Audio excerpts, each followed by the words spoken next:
नमस्कार दोस्तों, आज की हमारी घटना की शुरुआत राजस्थान के जिला बीकानेर से है। बीकानेर जिले में एक खाजूवाड़ा नाम का गांव पड़ता है। खाजूवाड़ा गांव की रहने वाली एक पूजा देवी होती है। पूजा देवी एक बहुत ही गरीब महिला होती है। उसके घर में सिर्फ एक ही कमरा होता है। कमरे में पूरा परिवार रहता है। पूजा देवी गांव के जमींदारों के खेतों में मेहनत मजदूरी करके अपना घर का खर्चा चलाया करती थी। और पूजा देवी का पति किशोर सिंह होता है, वह हमेशा बीमार रहता था। किशोर सिंह हमेशा चारपाई पे लेटा रहता था, क्योंकि 3 साल पहले किशोर सिंह के शरीर में लकवा पड़ गया था। इस वजह से वह चारपाई पे लेटा रहता था। अब पूजा देवी जितना भी कमाया करती थी, उससे आधा पैसा किशोर सिंह की दवाइयों में खर्च हो जाया करता था। बाकी के पैसों से अपना घर का खर्चा चलाया करती थी। पूजा देवी के परिवार में उसकी 2 बेटियां होती हैं। बड़ी बेटी का नाम नीलम होता है और छोटी बेटी का नाम दीपा होता है। दोनों बेटियां अक्सर ज़्यादातर समय घर में रहती थी और ज़्यादा समय अपना घर में बिताती थी। परंतु पूजा देवी अपनी बेटियों को कभी बाहर नहीं निकलने दिया करती थी और वह हमेशा अपनी बेटियों को समझाती थी कि बेटा अपनी इज्जत को बरकरार रखना। और बेटियां भी बहुत ही अच्छी और शरीफ थी। दोनों बेटियां उसकी बहुत ही ईमानदार और अच्छी ही और शांत स्वभाव की बेटियां थी। कुछ दिनों का वक्त गुजर जाता है। अब पूजा देवी काफ़ी परेशान व उदास रहने लग जाती है, क्योंकि उसको कोई काम धंधा नहीं मिल रहा था। वह गांव के जमींदारों से काम धंधा मांगने जाती थी तो जमींदार और काम धंधे के बदले उस पर गंदी नज़र डाला करते थे। पूजा देवी उसके जमींदारों के अक्सर बर्ताव से काफ़ी परेशान रहा करती थी। लेकिन दुर्गा देवी उन जमींदारों से सिर्फ एक ही बात कहती थी कि मैं अपनी इज्जत को कभी बेचती ही नहीं हूँ। इस तरीके से पूजा देवी उन जमींदारों से हमेशा दूर रहती थी। आगे चल के पूजा देवी और उसके परिवार के साथ बड़े बड़े कांड होने वाले थे। इस बारे में पूजा देवी बिल्कुल भी नहीं जानती थी। अब उसके पड़ोस में एक पुलिस कांस्टेबल भी रहता था। पुलिस कांस्टेबल का नाम पूनम सिंह होता है। पूनम सिंह नज़दीकी पुलिस स्टेशन में एक पुलिस कांस्टेबल के पद पे काम किया करता था। लेकिन पूनम सिंह एक अयाश किस्म का पुलिस कांस्टेबल होता है। पूनम सिंह अक्सर तीसरे चौथे रात किसी खूबसूरत महिला को लाया करता था और अपनी पत्नी के सामने उस खूबसूरत महिला के साथ रात रंगीन किया करता था। इस वजह से पूनम सिंह की पत्नी भी काफ़ी उदास व परेशान रहती थी। इसके बाद थोड़ा सा वक्त गुजर जाने के बाद पूनम सिंह की पत्नी ललिता होती है, वह पूनम सिंह को तलाक देने वाली होती है और तलाक देके अपने घर चली जाती है। इसके उससे अपनी माँ के साथ रहना शुरू कर दिया था। लेकिन पूनम सिंह की ऐश ख़त्म नहीं होती थी। वह एक दिन ऐसा आता है जिसे पूनम सिंह रिश्वत लेने हुए रंगे हाथों पकड़ा जाता है। इस वजह से पूनम सिंह को सस्पेंड कर दिया जाता है अपनी नौकरी से। इसी तरीके से पूनम सिंह इस गांव में अपने घर पर रहना शुरू कर देता है। पूनम सिंह ने अपनी इस नौकरी के चलते हुए अच्छा खासा पैसा कमा रखा था, परंतु पूनम सिंह के पास अपनी 10 एकड़ पुश्तैनी ज़मीन भी होती है। 10 एकड़ ज़मीन पूनम सिंह को अच्छा खासा पैसा आ जाया करता था। और पूनम सिंह के परिवार और पूनम सिंह अब उस पूजा देवी के परिवार के साथ भी कुछ बड़ा कांड करने वाला होता है। कुछ दिनों का वक्त गुजर जाता है। एक तारीख आती है 6 मई 2025 की। सुबह के करीब 9 बजे का टाइम होता है। पूजा देवी अपने घर के अंदर उदास व परेशान बैठी होती है। उसी समय पूजा देवी की दोनों बेटियां नीलम और दीपा अपनी माँ के पास आती है और नीलम कहने लगती है कि माँ, आज काफ़ी उदास व परेशान क्यों हो, ऐसी क्या बात है। तभी पूजा कहती है कि बेटी, तेरे पिता की दवाइयाँ ख़त्म हो चुकी हैं, घर का राशन ख़त्म हो चुका है, घर में एक भी पैसा नहीं है, मैं किस की दवाई लेके आऊँ और किसका राशन लेके आऊँ। तब उसकी बेटियाँ कहती हैं कि माँ, आज आप मेहनत मजदूरी करने क्यों नहीं जा रही हो। आप मेहनत मजदूरी करके थोड़ा कमा के लेके आ जाओ और फिर पापा की दवाइयाँ भी आ जाएंगी और घर का राशन भी आ जाएगा। आप कहो तो माँ, हम दोनों भी आपके साथ मेहनत मजदूरी करने के लिए चली जाती हैं। परंतु पूजा देवी अपनी बेटियों को मना कर देती है। कहती है कि ये अब बाहर का माहौल अच्छा नहीं है, घर की बेटियों को घर में ही रहना चाहिए। और फिर उसकी बड़ी बेटी नीलम कहती कि माँ, आप कोई पड़ोस से उधार लेके आ जाओ और हम कुछ दिनों तक ऐसे काम चला लेंगे। उसके बाद हमारा काम धंधा आपका काम धंधा सेट हो जाएगा, आपको कहीं पर काम धंधा मिल जाएगा। उसके बाद हम थोड़ा थोड़ा करके उधार वापस लौटा देंगे। लेकिन जो पूजा देवी होती है, वह यह भी कोशिश करती है उधार लाने के लिए, परंतु उसको गांव में कोई देता नहीं है। 1-2 दिन भले ही दे दे तो फिर सब लोग मना कर देते हैं। अब वह अपने घर पे आ जाती है। जैसे ही पूजा देवी अपने घर पहुंचती है, वह देखती है कि उसके घर पे कोई एक आदमी आया हुआ था, और वह देखती है कि उसके घर पे वो पूनम सिंह कांस्टेबल बैठा होता है। पूनम सिंह चाल चलन और चरित्र का बहुत ही गंदा किस्म का आदमी होता है। वह ज़्यादातर समय अयाशी में बिताया करता था, और वह अपने 10 एकड़ ज़मीन में से कुछ ज़मीन बेच दी होती है, और उन बेची हुई ज़मीन के पैसों से वह खूब अयाशी किया करता था। और वह पूनम सिंह अब आगे चल के इस महिला पूजा देवी और के साथ बहुत बड़ा कांड करने वाला होता है।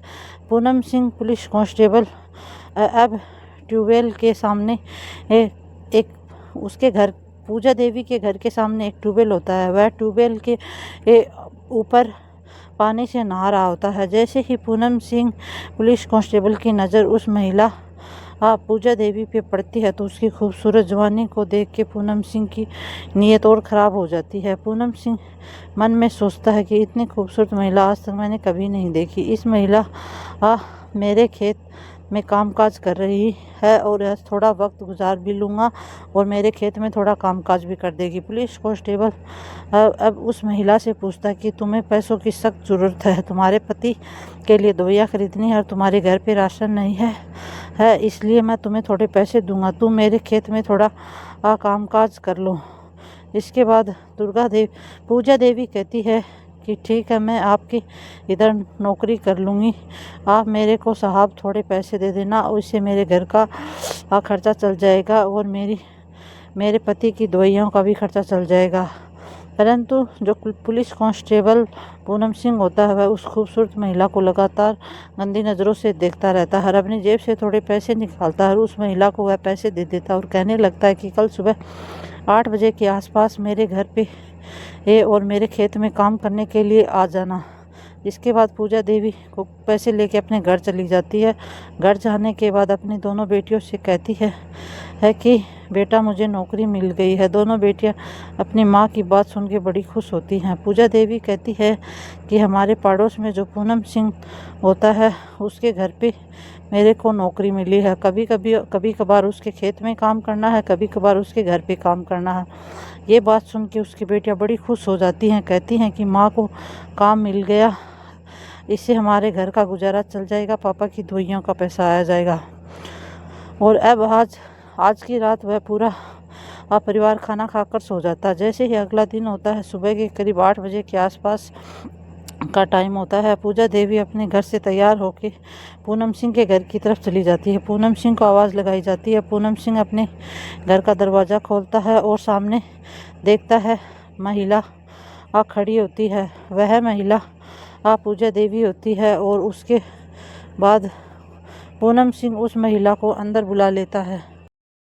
इसके बाद पुलिस कांस्टेबल पूनम सिंह उस महिला पूजा देवी को सारा काम समझा देता है और कहता है कि हर रोज़ 8 बजे के आसपास तुम मेरे घर पे अब आ जाया करो, और जैसे ही तुम्हारा काम ख़त्म हो जाए तब अपने घर वापस चली जाना। इसी तरीके से अब पूजा देवी अब पूनम सिंह के घर पे कामकाज करना शुरू कर देती। लगभग 10-12 दिन का वक्त गुजरता है। एक तारीख आती है, 16 मई 2026 का दिन होता है। सुबह के करीब 9 बजे के आसपास का टाइम होता है।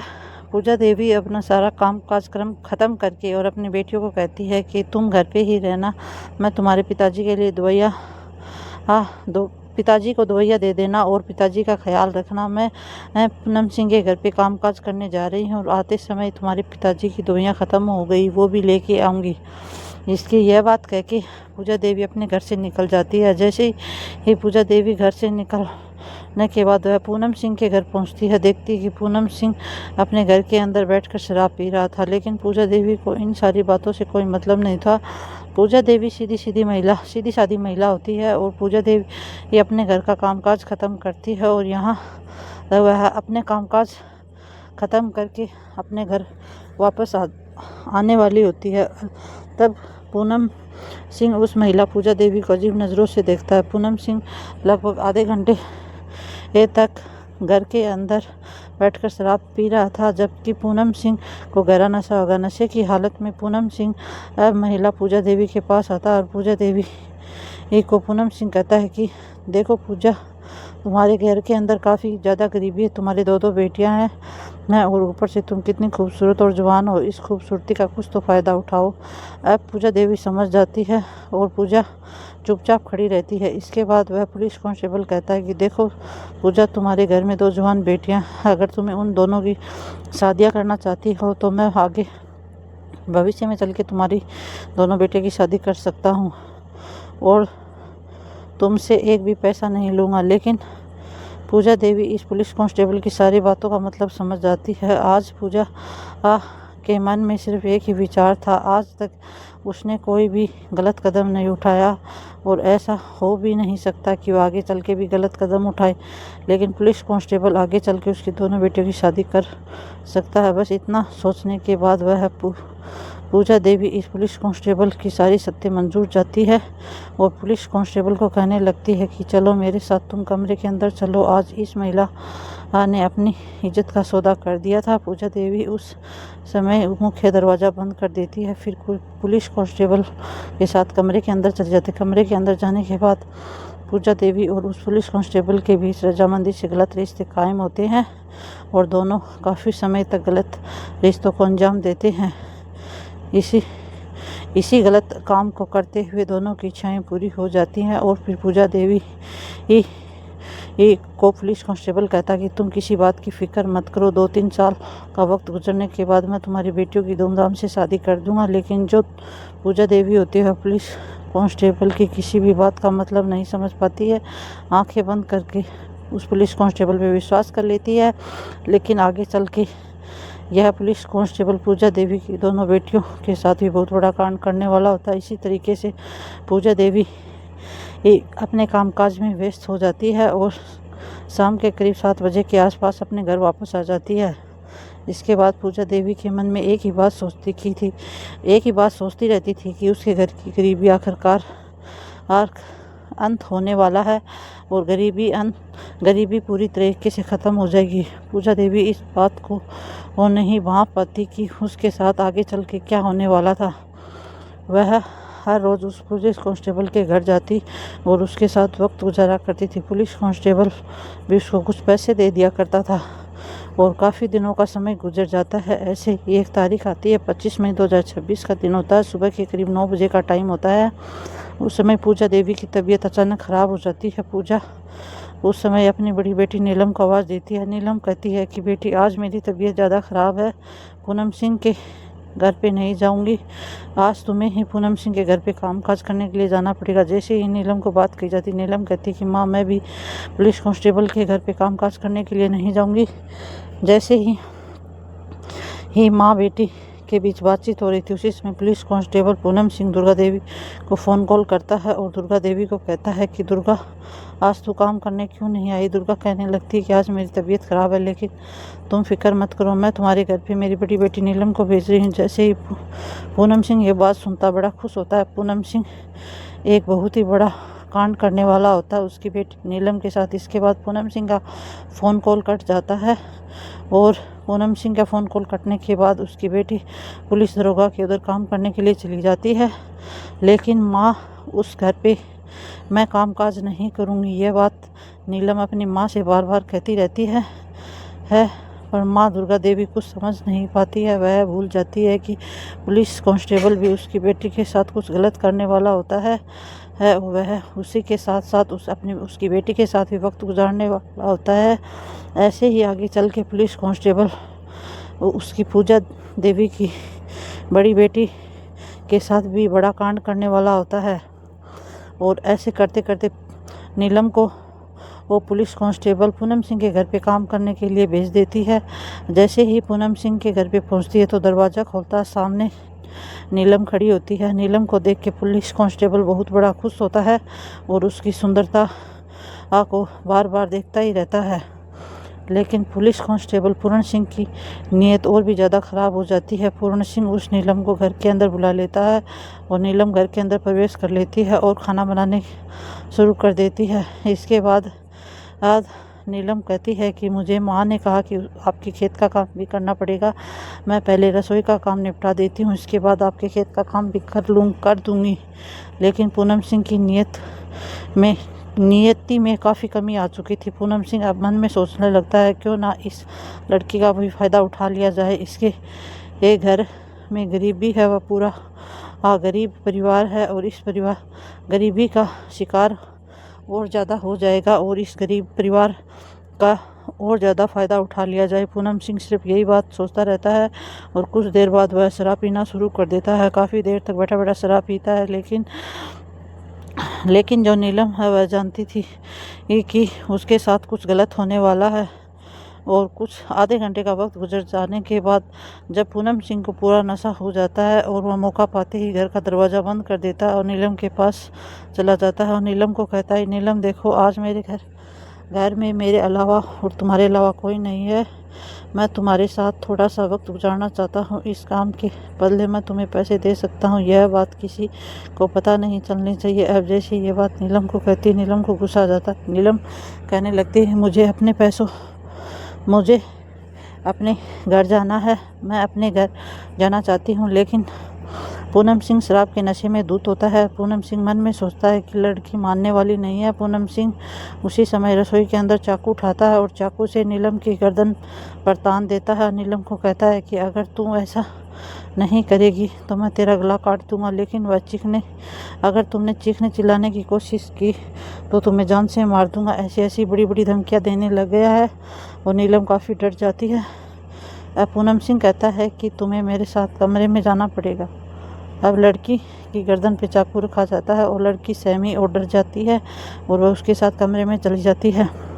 इसके बाद पूनम सिंह उस लड़की के साथ गंदा व गलत काम करना शुरू कर देता है, परंतु लड़की नीलम होती हुई बार बार उसके सामने हाथ जोड़ने लगती है, मेरे साथ गंदा व गलत काम मत करो। लेकिन पूनम सिंह शराब के नशे में धुत रहता है और उस लड़की के साथ काफ़ी समय तक गलत काम को अंजाम देता रहता है। फिर अंत में वह पूनम सिंह का काम ख़त्म हो जाता है और उस लड़की को कहने लगता है कि अगर यह बात तुमने किसी को बताई तो मैं तुम्हारे पूरे परिवार को जान से मार दूंगा, तुम्हें भी जान से मार दूंगा। अब ऐसी बड़ी बड़ी धमकियाँ देने लग जाता है। लड़की काफ़ी शरीफ होती है, लड़की काफ़ी डर जाती है। लड़की सोचने लगती है कि पुलिस कांस्टेबल इसके पास पैसे और पावर दोनों हैं, यह कुछ भी कर सकता है। अब वह अपने परिवार को जान से मारने की धमकी दे रहा है, परंतु नीलम सोचती कि मैं अपने परिवार को कुछ आंच नहीं आने दूंगी, इसलिए वह लड़की पर ज़्यादा ही खामोश रहती है। इसके बाद पूनम सिंह के घर का पूरा कामकाज करती है। पूरा कामकाज ख़त्म करने के बाद लड़की नीलम अपने घर वापस आ जाती है और फिर दूसरे दिन जब दुर्गा देवी उसके घर पे कामकाज करने आती है तो उसे इस बात की भनक तक नहीं लगती कि उसकी बेटी के साथ कल उस पूनम सिंह ने क्या किया था। और वह कहती है कि कल नीलम ने अच्छा काम किया होगा। तब पुलिस कांस्टेबल कहता है कि हाँ उसने बहुत ही अच्छा काम किया, आपकी बेटी बहुत ही समझदार और शरीफ है। यह बात सुन के पूजा देवी बड़ी खुश होती है, कहती कि साहब मुझे कुछ पैसों की ज़रूरत है, मेरे पति की दवाइयाँ ख़त्म हो गई हैं और मुझे घर का कुछ राशन लेना है। तब पुलिस कांस्टेबल पूनम सिंह उसको कहता है कि तुम मेरे साथ थोड़ा वक्त गुजारो, मैं तुम्हें पैसे दे दूंगा। इसके बाद पूजा देवी उस पुलिस कांस्टेबल के साथ फिर से थोड़ा वक्त गुजार लेती है और पुलिस कांस्टेबल उसको थोड़े पैसे दे देता है। इसके बाद शाम का सारा काम ख़त्म करके पूजा देवी अपने घर पे वापस चली जाती है और फिर आगे चल के ये जो पुलिस कांस्टेबल होता है, ये पूजा देवी उसके परिवार के साथ बहुत बड़े ये कांड करने वाला होता है और वह पुलिस कांस्टेबल की अब नज़र उसकी छोटी बेटी दीपा पे भी पड़ने लग गई थी और वह पूजा देवी से कहता है कि तुम्हारी एक बेटी छोटी है जिसका नाम दीपा है, वह भी बहुत खूबसूरत है और परंतु उस बड़ी बेटी के साथ जो कांड किया था वह कांड वह छोटी बेटी के साथ भी करना चाहता था।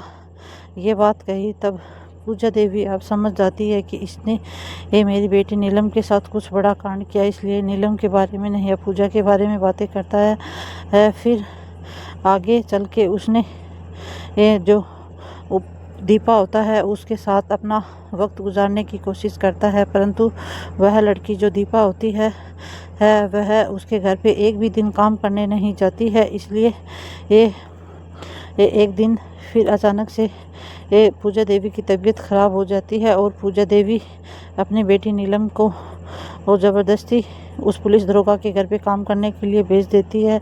नीलम बार बार मना करती है लेकिन वह पूजा देवी मानती नहीं, कहती है कि तुम उस पुलिस कांस्टेबल के घर पे काम कर लो और वही हमारे घर का गुजारा चलता है। फिर उसी दिन भी पुलिस कांस्टेबल ने नीलम के साथ बहुत बड़ा कांड कर दिया था। फिर वह घर पे आके उदास व परेशान रहने लग जाती है और उदास व परेशान देख के उसकी छोटी बहन दीपा पूछती कि दीदी ऐसी क्या बात है, तुम हमेशा उदास व परेशान व खामोश क्यों रहती हो।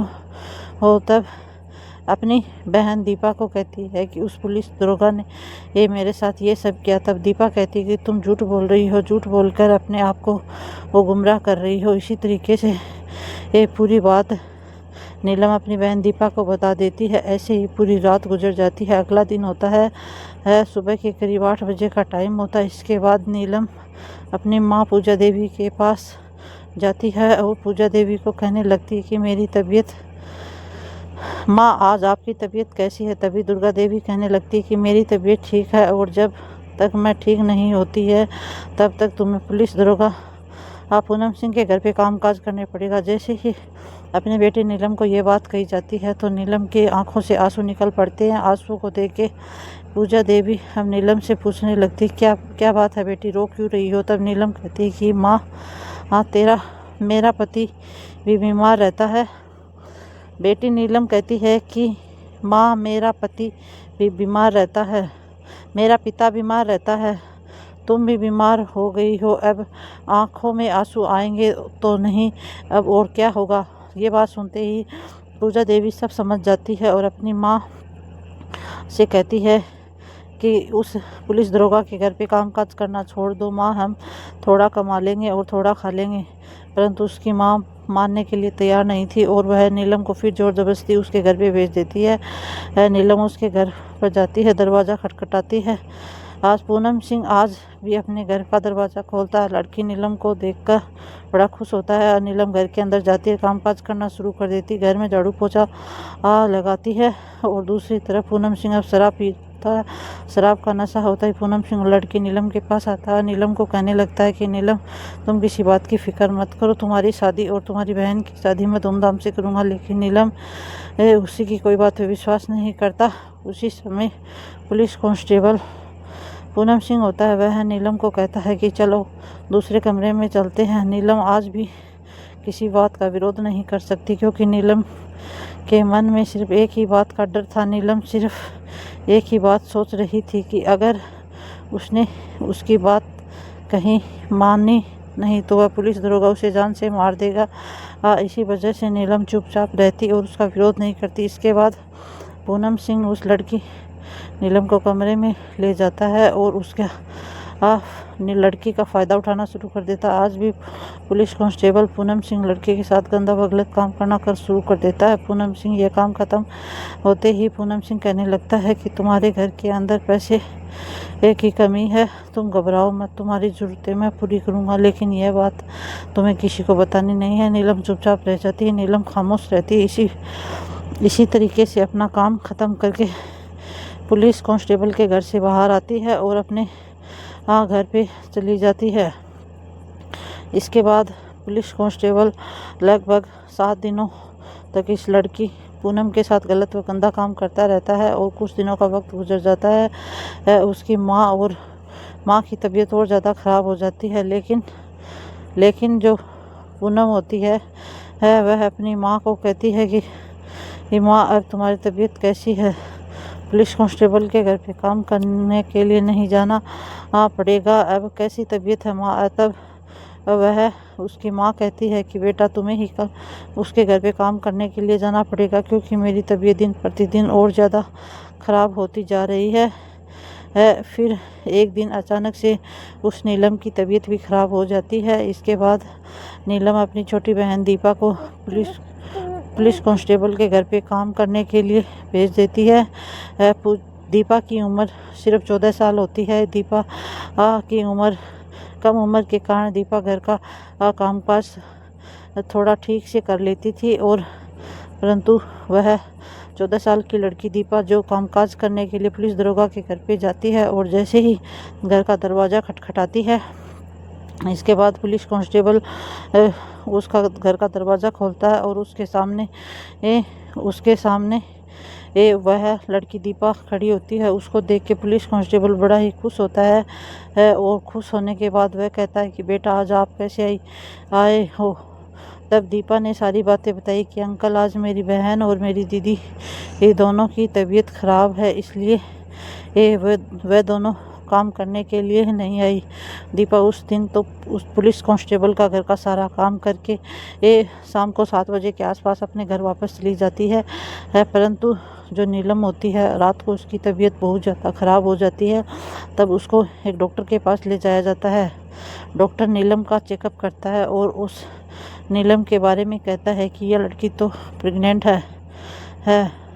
और यह बात सुनते ही दीपा और उसकी माँ पूजा देवी के पैरों तले ज़मीन खिसक जाती है। तब उसकी माँ पूजा देवी नीलम से पूछती है कि बेटी ये सब कैसे हुआ। तब उसकी बेटी नीलम को आंखों से आंसू बहने लग जाते हैं, और उसने अपनी सारी कहानी अपनी माँ को बता दी। तब दीपा को बहुत ही ज़्यादा गुस्सा हो जाता है।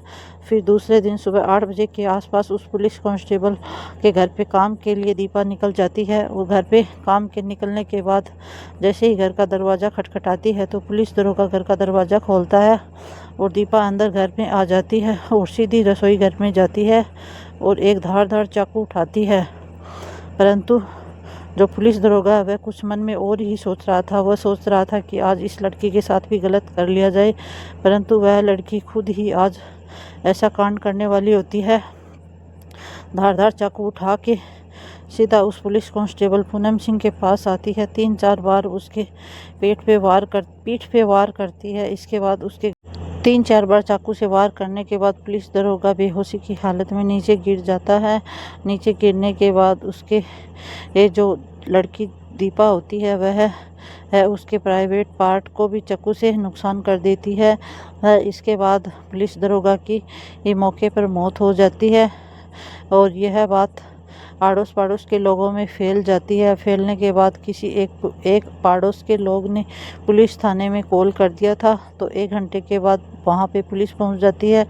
पुलिस पहुंचने के उसके बाद उसकी जो शव को पुलिस अपने गिरफ्त में कर लेती है, और आगे चल के उस लड़की दीपा को वो पुलिस क्या सज़ा सुनाने वाली होती है यह बात तो भविष्य के गर्भ में छिपी होती है। लेकिन आज जो उस 14 साल की लड़की दीपा ने जो उस पुलिस कांस्टेबल के साथ किया वह गलत किया या सही किया, ये सब आप कमेंट बॉक्स में ज़रूर बताना।